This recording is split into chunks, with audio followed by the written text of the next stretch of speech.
Listo, María. Entonces, cuando estés lista. Bueno, entonces, hola a todos, mi nombre es María Giró.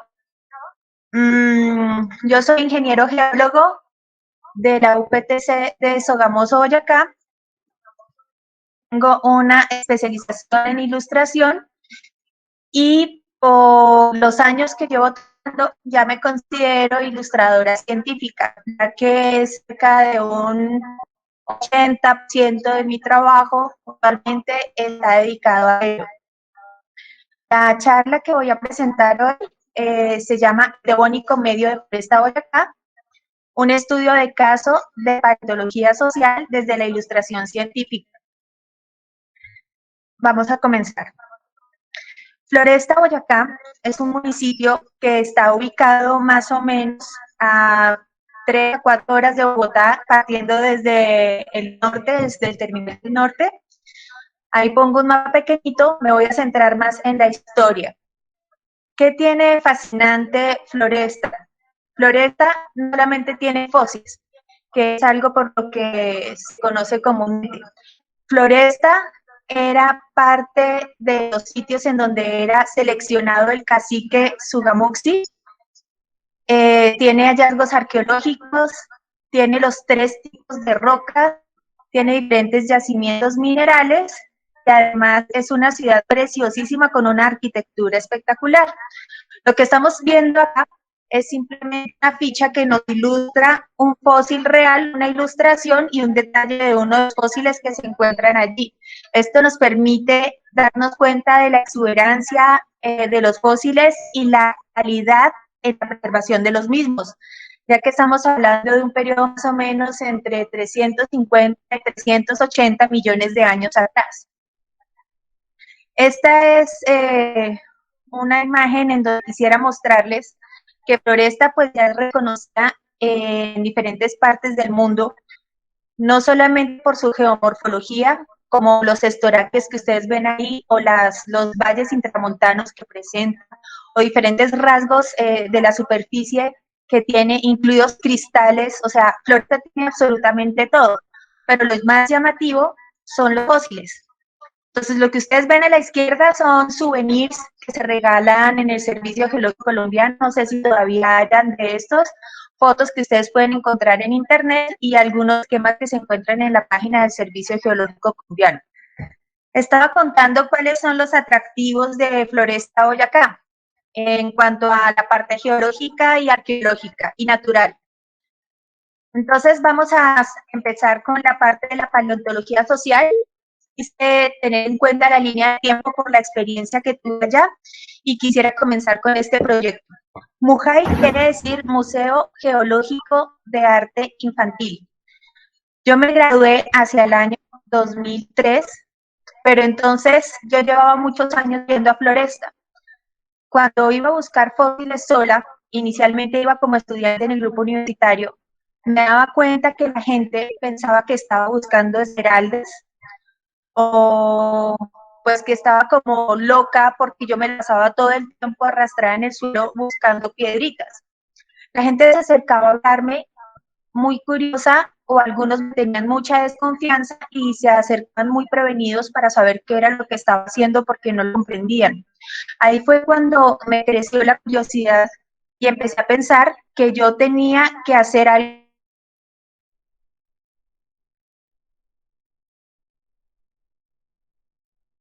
de los niños que empezaron ese proyecto MUJAI. Eran 45 niños, tenía 2 niños de cada vereda. Ese tema se habló con el señor alcalde de la época, con la secretaria de Educación, que fue quien habilitó el permiso para que los niños fueran. No fue un proyecto pago, no hubo dinero de por medio, pero el alcalde permitió que me moviera por todo el municipio con los niños para trabajar diferentes tipos de actividades. Entonces, mi aula de clase, y es muy importante entenderlo, era la montaña. Parte de los niños, entonces, a veces se turnaban porque algunos no tenían recursos ni siquiera para el bus. Entonces, en ocasiones habían unos que sí venían, otros que no venían. El número era siempre superior a 20, 25 niños, tenía muchos niños. El proyecto duró cerca de 2 años Y lo que ustedes ven ahí es parte de las fotografías que se hacían posteriores a las actividades que se desarrollaban con los niños, ya que después de cada charla que se hacía, y esto fue prácticamente cada fin de semana, inicialmente durante un año muy juiciosos, cada actividad iba y se le explicaba al alcalde con hojas de resumen para que el alcalde supiera qué se estaba haciendo con los niños. Los niños tuvieron una visita tenían visitas de diferentes tipos profesionales, incluso la directora del Museo Arqueológico les hizo allá una simulación de excavación, iban geólogos de petróleos, iban personas de diferentes profesiones, pero también los niños visitaron en su momento el que era llamado Ingeomina, soy Servicio Geológico Colombiano, conocieron a Marta Calvache, estuvieron la parte donde está la parte sismológica nacional, tuvieron capacitaciones por la CEPALC en periodismo, ellos trabajaban periodismo de campo, conocieron la presidencia de la República, en la imagen superior de la derecha está el periodista local de la ECA, porque los niños no solamente aprendían periodismo, sino que les eran entregados equipos para que ellos hicieran periodismo rural, ellos hacían grabaciones, hacían entrevistas a sus familiares y teníamos un espacio en la emisora los domingos, más o menos de 1 hora, en donde los niños hacían paleontología para la comunidad desde su visión. Siempre tuvimos el apoyo del alcalde de la época y lo mismo de los adultos, de los padres como de los docentes de las escuelas. Lo que ustedes están viendo ahora son mis materiales de clase. Entonces, para poder enseñarle a los niños, yo tenía que buscar ser creativa. ¿Qué aprendí? Yo aprendí a hacer modelado, esto es porcelanicrón, todo ese material se perdió, pero yo tenía que hacer este tipo de cosas porque recuerden que mi montaña era mi salón de clases, por lo tanto tenía que ser algo que fuera durable y que no se dañara. De esa manera el papel fue medianamente descartado, a menos que estuviéramos en época de lluvias y a mí me prestaban la sala cultural de la Secretaría de Cultura para hacerles las charlas a los niños ahí. Entonces, los que ustedes están viendo son parte de los títeres que se hicieron 10 títeres. La nena de la izquierda tiene al lado un trilobite, la nena del centro tiene un elasmosaurio y el de la derecha era un crinoideo que fue basado en el profesor Ítalo Reyes de la Escuela de Ingeniería Geológica. Estos personajes no solo servían para apoyar las clases en la montaña, sino que eran utilizados como personajes en la emisora de radio. Si ustedes recuerdan, el papel no me servía. Entonces, lo que tuve que hacer fue aprender a pirograbar. Pirograbar es dibujar con metal caliente sobre tablitas de madera. Entonces, yo tenía una ventaja en Flores, que es que allá había un carpintero. Yo compraba las tablitas y hacía mi material de clase para enseñarle a los niños en tablitas de madera. Para eso tuve que experimentar. Yo en realidad no sabía, entonces fui aprendiendo. Tenía la ventaja de que sabía dibujar algo y lo que yo hacía era que usaba tintillas para madera, para pintar el fondo de los animalitos y también usaba acuarela. Entonces ese era mi material de clase. Posteriormente, yo no tenía dinero, el proyecto no era financiado y poco tenía para el transporte, entonces yo hacía el material con basura, el material de clases. Y pues esa fue una ventaja en su momento porque pues basura siempre vas a encontrar y lo que tenía que conseguir adicional era papel higiénico, pinturas que gente de diferentes partes me donaba y con eso podría apoyar mis materiales de clase. Entonces mis niños lo valían absolutamente todo. La gente empezó a enterarse del proyecto Mojai y empezaron a donarme diferentes tipos de materiales. Lo que ustedes están viendo ahí es la última clase que tuve con los niños en esa época, porque resulta que me salió trabajo por 6 meses en el Museo Geológico Nacional. Esos 6 meses se transformaron en 8 años. Entonces ya no pude volver todos los fines de semana, pero procuraba hacerlo una vez al mes. De esa manera, el proyecto duró cerca de 2 años y medio constante con los niños, porque es muy importante que cualquier proyecto de paleontología social tenga continuidad, ya que los niños posteriormente crecen y hay un relevo de edad, un relevo generacional. Y abajo, como ustedes pueden ver, entonces poco a poco, a medida que iba haciendo los materiales, iba aprendiendo, cada vez los hacía mejor, pero siempre, siempre utilicé basura. ¿Cuál fue la necesidad? ¿Qué fue lo que sucedió? Yo necesitaba llegarle a la comunidad y a los niños. Sentía que nada era suficiente. Había un señor que en su momento se acercó y me dijo que él quería asistir a las clases con los niños y que él quería aprender. Entonces lo que yo encontré desde la ilustración fue que para los niños podía hacer ilustración infantil y antropomorfizar los fósiles. De esa manera podía llegarle más fácil a los niños y ya con la caracterización de los mopeds, de los muñequitos y ahora ilustración infantil, podía empezar a diseñar actividades específicas para que los niños pudieran rayar. Yo tenía niños campesinos, recordemos cuáles eran mi público. Entonces eran niños que caminaban 3 horas, algunos para llegar a mis clases, otros caminaban cerca de 1 hora y media, 2 horas para llegar a la carretera y ahí los señores de la buseta los recogían y ellos me llegaban a la clase, durábamos 2 a 3 horas y luego se tenían que regresar, algunos a pie si perdían la buseta, porque ya las busetas pasan cada hora, y luego regresarse cada 3 horas. Yo resalto mucho la confianza de los papás para que me prestaran a los niños para esos talleres y también resalto la fuerza de voluntad y el amor que tuvieron los niños en su época para poder llegar a mis clases. Era un esfuerzo tan grande que yo tenía que retribuirlo de la mejor manera con altura. Entonces, ¿qué sucedió? Nunca dejé de ir. Empecé a hacer material cada vez más especializado, pero esta vez aprendí a hacer que los niños también quieran replicar su propio material. Lo que ustedes ven arriba es una réplica de trilobite hecha por un niño campesino de Floresta, de la vereda Potreritos, y abajo es una actividad conectada con lo que yo hacía. Yo no sabía qué era la ilustración científica, ni siquiera sabía qué era una profesión. Yo solo sabía dibujar, era algo que yo amaba, que me gustaba mucho y que encontré útil como herramienta para enseñarle a los niños. Lo que ustedes están viendo a la derecha es un trilobite que encontró una niña de 8 años en su momento llamada Laura, y pues lo conservamos como símbolo en su momento del proyecto, y pues yo lo que hacía era que cogía los fósiles y empezaba a tratar de dibujarlos.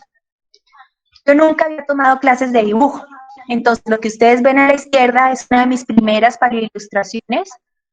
Yo empecé a leer, a investigar, de alguna manera tenía el mapa de fósiles en la cabeza de Floresta de tanto que iba.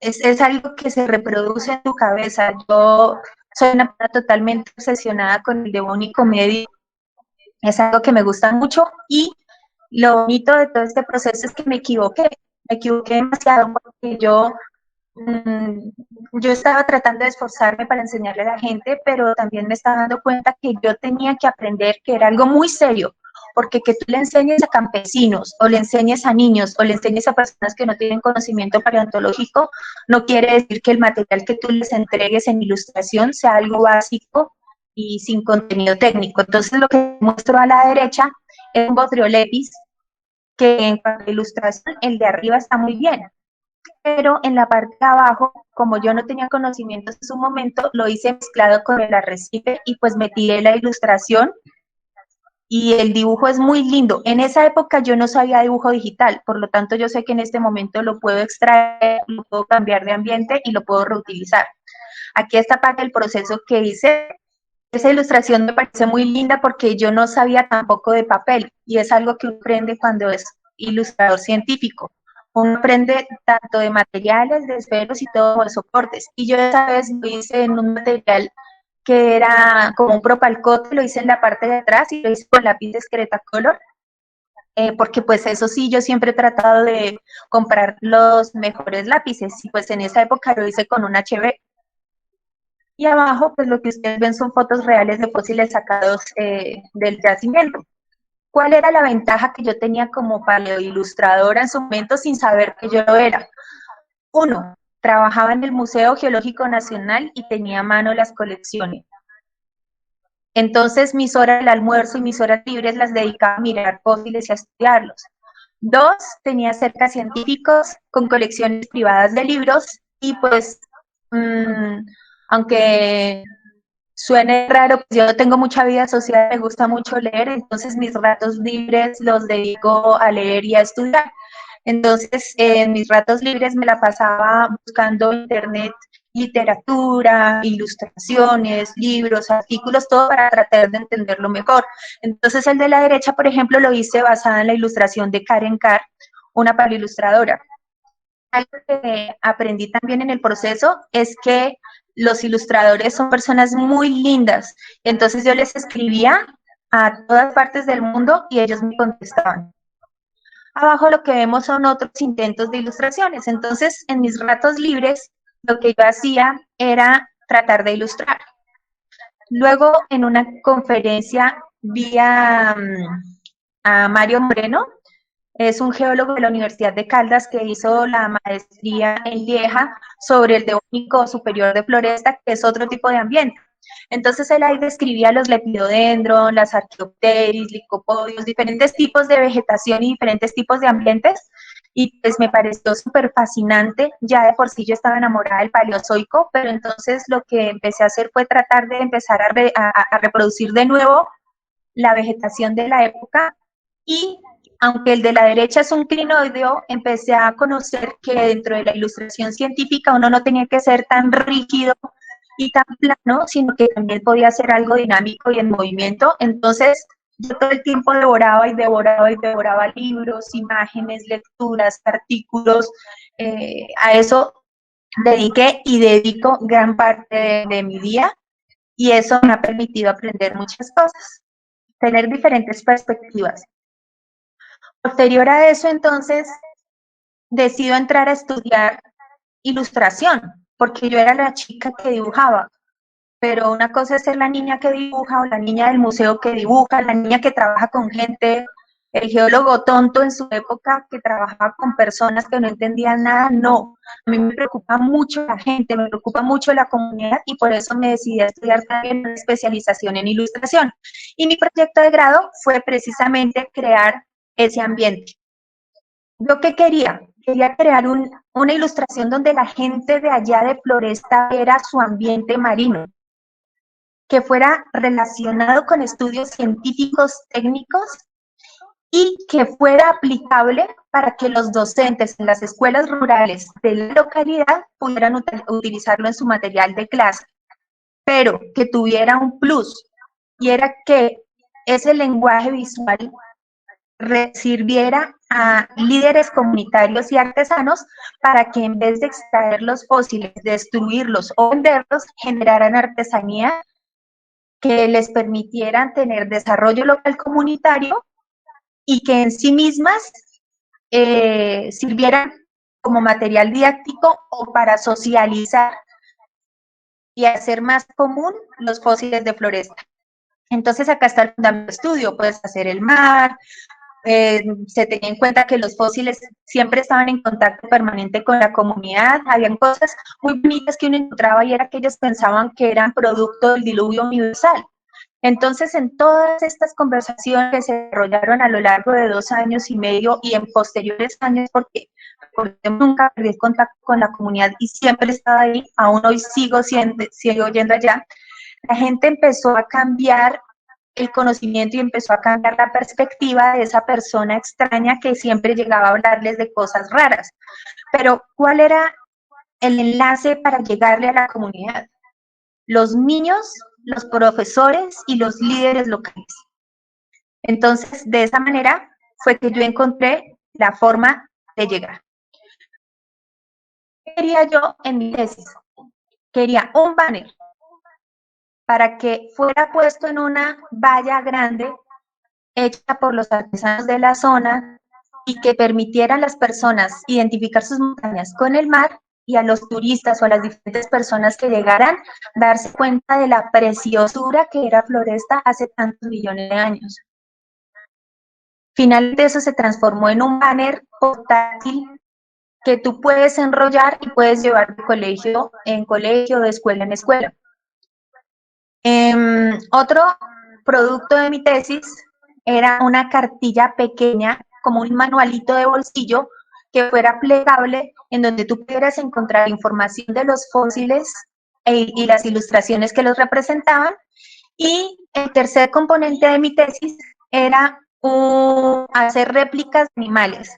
Yo ya los había usado en clases, los niños eran cosas cotidianas, pero entonces qué mejor que encontrar que esos fragmentos abstractos de animales desconocidos cobraban vida y tú los podías tener en la mano confrontándolos con una libretita, con un banner, entonces era un material perfecto que servía a los profesores.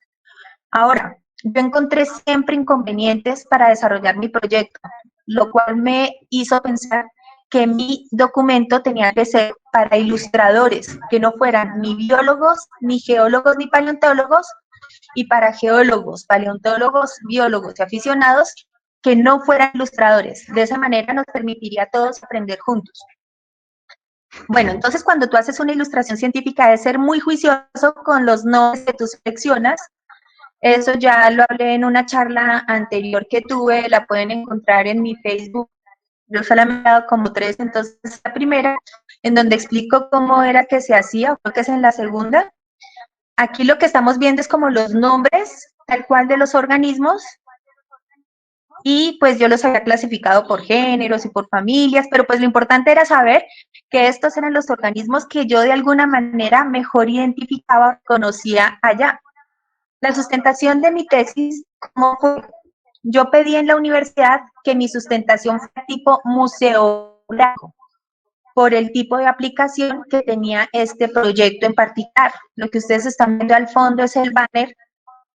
Si se dan cuenta, no es algo que sea tan grande, de tal manera que se pudiera mover de escuela en escuela, de profesor en profesor, que incluso profesores universitarios que estén interesados en estudiar el tema lo pudieran desplegar en su clase y pudieran aplicarlo con sus estudiantes.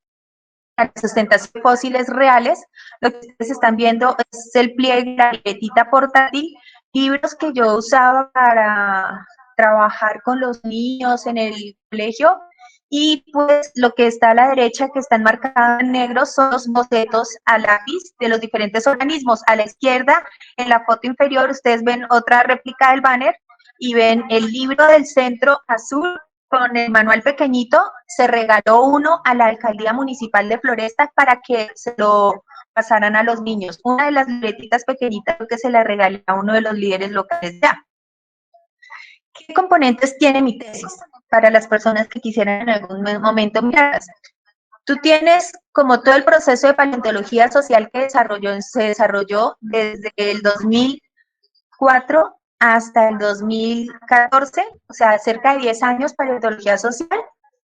Tienes fósiles y los diferentes estudios que yo encontré se habían desarrollado hasta el momento y sus descripciones. Tiene un componente de la ilustración científica desde la escuela magdaleniense, en la representación de animales en las cuevas, en África, en Europa, representaciones acá en Colombia, hasta los ilustradores científicos del 2014, sus técnicas, y hay un apartado especial para los ilustradores científicos colombianos. Entonces yo analizaba su técnica, su forma de expresarse, cuál era el tema que trabajaban, y trataba de comunicarme con ellos para ver qué opinaban sobre el tema. En el componente ya como tal de la ilustración, entonces lo que ustedes están viendo ahí es una lámina, por ejemplo, en el caso de los trilobites, los artrópodos, en donde yo explicaba qué tan comunes eran, si tú los tenías al alcance y los podías encontrar en la web. Si tú, por ejemplo, en tu búsqueda o en prospección, en este caso de los trilobites, tenías muchas ilustraciones para confrontarlas con las ilustraciones que te ibas a hacer, si habían formas fósiles abundantes, si habían animales en vida representadas por los ilustradores, y que de alguna manera esas ilustraciones que tú prospectaras o buscaras por internet te podían mostrar hábitos, simbiosis y todas las cosas que estaban en torno al animalito para que tú la pudieras dibujar mejor. Entonces, ese tipo de descripciones eran muy importantes porque te permitían saber cómo orientar tu búsqueda. Hay otros organismos que es muy difícil encontrar y que las ilustraciones, por ejemplo, son escasas, pero que tú los puedes encontrar en dioramas o maquetas. Entonces, lo que tú tienes que aprender a usar son la búsqueda de los elementos. Por ejemplo, los que tienen mejores cámaras usualmente son los japoneses, los europeos, hay gente que va a los museos pero no toma fotos buenas, los profesionales hasta ahora están empezando a fijarse en la fotografía, entonces uno tiene que aprender a usar las palabras clave para encontrarlos, para buscarlos y pues de una deriva a otra. Entonces llegas al museo que realmente tiene el diorama del piso que es o del periodo que es y así hasta que tú llegas a los organismos que buscabas. Y pues algo muy importante, si tenías fósiles a mano o si encontrabas algunas analogías en insectos, animales emparentados como tal, en cuanto a color, textura, hábitat, posición de vida, cosas como esas para que tú pudieras pulir tus ilustraciones. Ese es otro apartado de mi tesis. Y era, por ejemplo, en cuanto a los animales, ¿qué tipo de variedades tú encontrabas ahí? Entonces, si ustedes se dan cuenta aquí digo que coral rugoso, coral cuerno, ese no es el nombre científico. Mi documento está orientado a profesores de escuela, a aficionados que quisieran aprender cómo se hace una ilustración y que deban tener en cuenta el contenido técnico. Por lo tanto, yo no podía ser excesivamente rígida con el lenguaje técnico porque la idea es que cualquier persona la pueda leer. ¿Cuál fue el resultado de mi tesis? Después de mucho texto y después de analizar turbidez, sedimentación,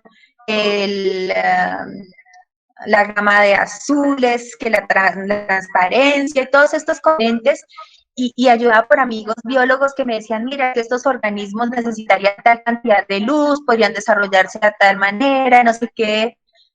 Entonces se llegó a que el arrecife que yo dibujé estaba en vida, más o menos a una profundidad de 20 a 30 metros, con una temperatura cercana a los 27 grados centígrados que permitía el desarrollo de ese tipo de vida, con una baja tasa de sedimentación para que fuera tan exuberante. Eso lo entiende una persona que haya ido a Floresta y vea los fósiles, que había una baja turbidez y una alta transparencia y corrientes que permiten el crecimiento de alargadas estructuras costeras. Entonces, yo ilustré un medio día del periodo devónico, medio hace cerca de 380 millones de años atrás, y se omitió parcialmente esta gama de azules que hace que tú veas los animales casi azules. Entonces, recordemos que en ilustración científica tú puedes hacer ciertas cositas para apoyar tu dibujo. Entonces, si yo la quitaba, se podían ver los colores de los organismos, ¿sí? Ahora, este es el producto de mi ilustración. Si ustedes se dan cuenta, a la derecha hay algo insinuado. Un pez. Entonces, es porque, de alguna manera, cuando estás buscando fósiles, tú encuentras tanto la presa como el depredador. Es un ambiente complejo y no había por qué pensar que de alguna manera hubiera o no algún pez por ahí que estuviera nadando.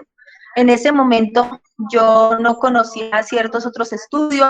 Hace poco estuve acompañando a unos profesionales que venían del Museo de Historia Natural de París y de la Universidad de Valencia, y ellos encontraron peces, pero en otra formación que es superior a devónico.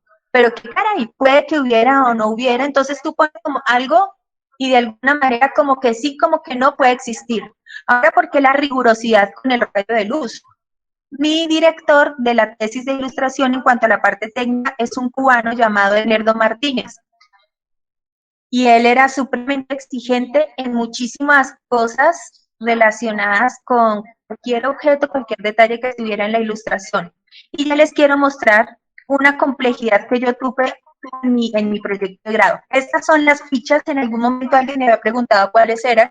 Entonces, a la izquierda tú ves el boceto en lápiz, a la derecha el fósil a color. Este fue mi primer proyecto en ilustración digital. No, pues creo que fue mi primer intento y es para hacer mi primer trabajo, entonces ha evolucionado en el tiempo y me permito equivocarme, o sea, no hay problema. Y los fósiles que tú ves reales son fotos reales de fósiles encontrados en libros que estén indexados o que sean pues oficialmente aceptados por publicaciones paleontológicas. Y Pues por fortuna yo tenía a mano también fósiles para confrontar ciertos detallitos. En esta en particular, en parte de arriba, hay un fósil que se llama la Leptaena boyaca. Entonces, eran cosas muy lindas que tú le podías mostrar a la gente y decirle que habían fósiles que prácticamente son exclusivos de tu localidad. Este tipo de estudios sería muy bueno hacerlos para las diferentes localidades fosilíferas porque la gente tiene derecho a saber qué es lo que tienen en su sector y poder protegerlo. Por ejemplo, acá entonces sabemos lo que son los nidarios y aquí los trilobites. Bueno, ahora, ¿qué resulta con los trilobites? Recientemente han salido nuevos estudios en donde la gente está estudiando los trilobites de floresta y pues es fascinante, es un sitio que realmente no está muy estudiado, entonces se presta muchísimo, muchísimo para la investigación. En mi estudio en particular, las algas y los peces son insinuadas, puede que sean así, puede que no sean así, se hicieron para ambientar. Para lo que yo les estoy mostrando acá, recordemos que este es un manual pequeñito y básico para hacer palilustraciones. Es como si tú ya tienes de base una especie de foto de un arrecife o de dibujo, entonces tú luego haces las asociaciones de forma, de tamaño y decides en dónde ubicarlos y poco a poco los vas poniendo, como vemos acá en la mitad, hasta que llegues a la parte de abajo y ya está prácticamente el dibujo terminado. ¿Sí? Yo tengo dos ilustradores que me fascinan. Uno es Raúl Martín, es español, es excelente, es espectacular. Y hay otro que se llama Julius Sotoni, que él ilustra fauna marina, principalmente es canadiense. Son muy generosos en cuanto a las imágenes que pone y en cuanto a las ilustraciones del Devónico. Está Karen Carr, que es de Estados Unidos. Ella trabaja en megamurales, ilustraciones en altas producciones, y hay otra que se llama Emily Damstra, que es canadiense, de donde pertenece este arrecife en parte de fondo como tal, que era un arrecife de un diorama del Devónico Medio en particular de Canadá, que fue el que me sirvió para poner de fondo a mis bichitos. ¿Qué sucede? Uno debe tener mucho cuidado con los fondos que uno pone para sus organismos, porque tú no puedes poner organismos actuales con organismos primitivos, ya que puedes llegar a tener errores muy fuertes. Ahora, esta parte que está abajo, y yo quiero nombrar eso en particular, es un problema muy fuerte que tuve en mi especialización. Yo hice un proyecto de grado de ilustración científica, pero allá se trabajaba ilustración de cómics, ilustración editorial, ilustración comercial, mucho ilustración infantil, ¿sí? Y para mí fue supremamente, supremamente difícil darles a entender que yo necesitaba algo así como lo que ustedes están viendo en la parte superior. A mí me insistía en algún momento mi otro asesor de ilustración y eso me demuestra que es muy importante hacer que la ilustración científica llegue a las diferentes esferas, tanto de ilustración como de profesionales de las geociencias y comunidad, porque no entendían. Y él me decía, pero es que, ¿por qué no lo haces llamativo y le pones estos colores? Azul con verde. Y yo decía, es que no, él se tiene que camuflar en el sustrato porque si no se camufla se lo van a comer. Sí, pero es que es más bonito así. Yo le decía, no, es que no es lo bonito. El animal tiene que empatar con su ambiente. Si se hace visible, los van a matar. O sea, es cuestión de vida. Son cosas que tú tienes que analizar como ilustrador científico cuando estás haciendo reconstrucciones de paleopaisajes, porque tú no puedes ponerle, por ejemplo, un depredador como un jaguar, un color azul con rojo, que obvio, o sea, inmediatamente se va a ver. Y lo mismo a una presa, que tú le cambies el color. Uno tiene que hacer estudios de ambiente, uno tiene que ver cómo se enmarcan dentro del sustrato, cómo eran sus hábitos de vida, qué colores podía usar, cómo en animales actuales que se le asemejan se desarrolla el camuflaje o qué encuentras dentro de las diferentes investigaciones científicas y técnicas o con los mejores ilustradores que tú puedas encontrar, cuáles son esas adaptaciones que le permiten camuflarse. Entonces, posteriormente, después de muchas discusiones, y de tratar de explicarle, finalmente hicimos un negocio. La base del banner sería de esta manera y la carátula de la cartilla así para que fuera más llamativa. Yo no pude más, Igual me parece que quedó bonita, quedó atractiva, pero él me hizo cambiarle las cosas, me cogió los animales y me los agrandó. Él es el profe Jairo Linares, es un ilustrador espectacular, tendrían que conocer el trabajo de él. Pero entonces fue muy complejo tratar de convencerlo a él y ni les cuento mi jurado. Me mandaron de jurado de una ilustración científica. El primero era un tipo que era ilustrador como comercial, publicitario. Entonces, incluso hizo un comentario en la sustentación de mi tesis diciéndome que por qué no les hacía camisetas a los niños para que se chocaran entre ellos y jugaran entre ellos. Y todas las personas que estaban ahí estaban súper asombradas porque, hombre, o sea, ni siquiera mis niños tenían para un bus, iban a tener para una camiseta para llegarle a eso. Entonces es cuestión de tener en cuenta los contextos reales de la gente donde tú estás desarrollando un proyecto en particular. ¿Cuál fue la aplicación de la ilustración científica del devónico a la paleontología? Pues bueno, ¿qué se hizo finalmente allá? Entonces, la ilustración es un componente muy importante en las charlas, ¿sí? En las escuelas, por ejemplo, ellos tienen televisores grandes en donde tú puedes mostrar las ilustraciones científicas, pero recordemos que la idea es llegarle a la gente. Entonces, lo que ustedes están viendo a la derecha son niños haciendo sus propias réplicas en yeso con bases de látex. A la izquierda yo tuve que pulirme como ilustradora y como persona que estaba interesada en trabajar la paleontología social con la comunidad. Yo no les podía llevar cualquier producto mediocre o llevarles cualquier cosa que no les permitiera a ellos ver realmente cosas como eran o que los llevara a confundirse o a imaginar más allá. Entonces aprendí a tallar mejor, aprendí a modelar masas mejor, entonces ahora hago réplicas más detalladas de los organismos, incluso trato de pulir la parte inferior, las vendo a coleccionistas privados, no sé si está en Ecuador, pero las comparto también con un amigo de Floresta que luego les voy a mostrar. También ahora trato de usar los fósiles tal cual como están en los libros en la madera, para que las piezas en sí no sean solo utilitarias, sino también se constituyan un material didáctico si se quisiera usar por alguna cosa. Y en cuanto a los talleres de paleontología social, los niños de arriba que ustedes ven, la escuelita quedaba a 2 horas en camioneta desde la vía que va de Busbanza a Floresta, subiendo hacia la Ver Potreritos.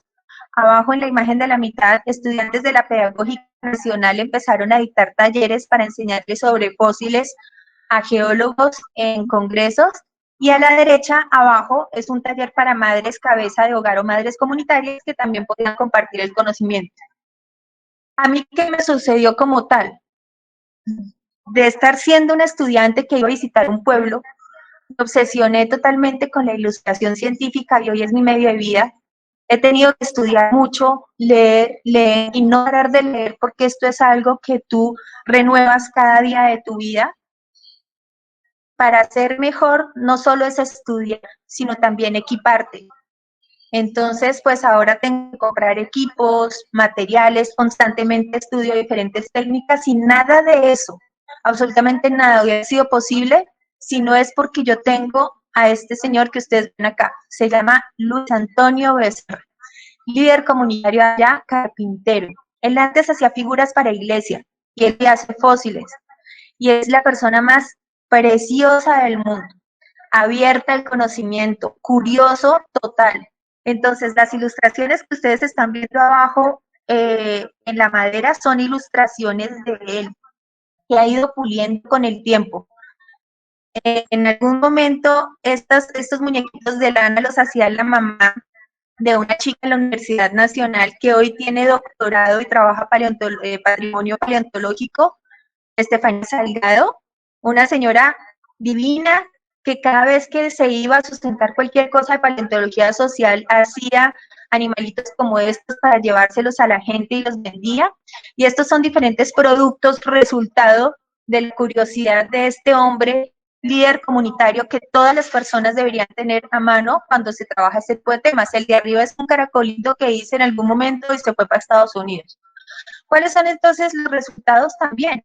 Pues hoy don Luis viaja a todos los congresos de geología a nivel nacional y lo que ustedes ven acá son tallas de él, hechas en su propio taller.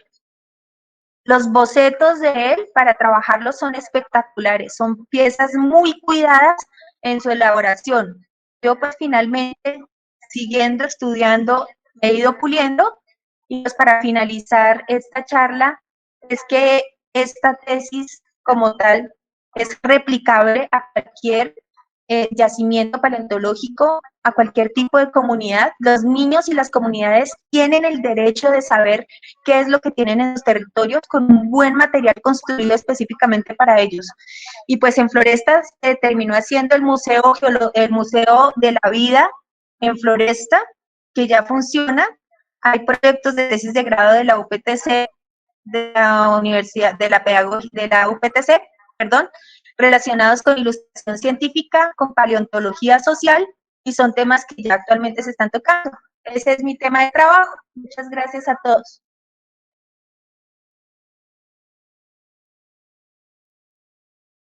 Dale, muchísimas Entonces, gracias, ahora sí, Mari. no sé si hay preguntas o algún comentario.